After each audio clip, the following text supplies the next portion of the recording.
you've got to look at as well is with the antidepressant drugs that they give out, the main two side effects of all the drugs are suicide, increased suicidal thoughts and aggression. They're the main two things. So even if people are pumped full of drugs, it doesn't resolve the issue of the depression.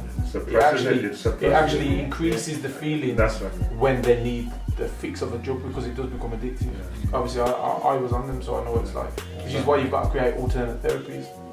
Which is like Dan would be really good because Dan writes. Yeah. Do you know what I mean? And that's what I use as an alternate therapy is writing.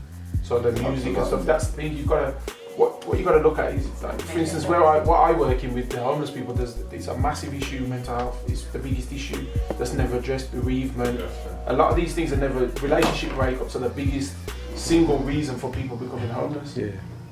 That's never addressed by somebody who's saying we need to get you a house. We've got you a house now, no more problems. That person was back out on the street because the mental health issues have never been addressed. And we all go through mental health issues at any one time. For what it is, it might be relationship breakup, bereavement, loss of a family member, whatever it might be. It may be someone scratched our car or we've got argument with someone in the playground at school. Those things manifest if we don't deal with them, which is why the forums are wicked. So like when we were talking at the conference we went to and the guys were automatically stereotyping what mental health was, do you remember? And I said to him, hold on a minute, that's not mental health. He was saying that if somebody's got mental health, they automatically look sad and down and they don't want to get out of bed and the lack of motivation and all these things.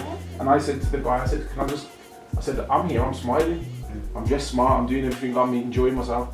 I've got 3 mental health issues, so you can't stereo. And it's about the talking itself.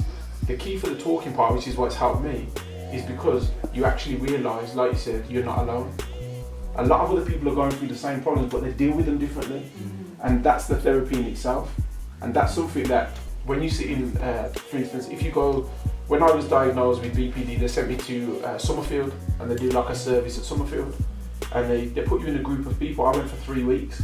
And there's one particular guy there, and he's telling the same story every time I'm there about his trip on that. And I said, what are you doing? Well, he comes and we give him his medication and he sits there and he tells his story. But it's the same story about how the guy on the bus stank. But he doesn't tell a different story. He feels like it's the same day. So their therapies don't work, which is why you need these. Just this alone is a therapy. So don't underestimate what's going on here as to, after you've done 6, 8, 10 weeks of this intensively and you actually learn about someone and you build a relationship, they start giving things out. Anyway, you know that yourself. People will start automatically sharing themselves. That's the therapy right there. That's the most important one, because that's where you build the relationships, and that's where, when this project is finished, you'll see the person in town and you still have the same conversation. And that's the most important. Rather than sending them anywhere else and saying, you need to go here or you need to go there, talk to them.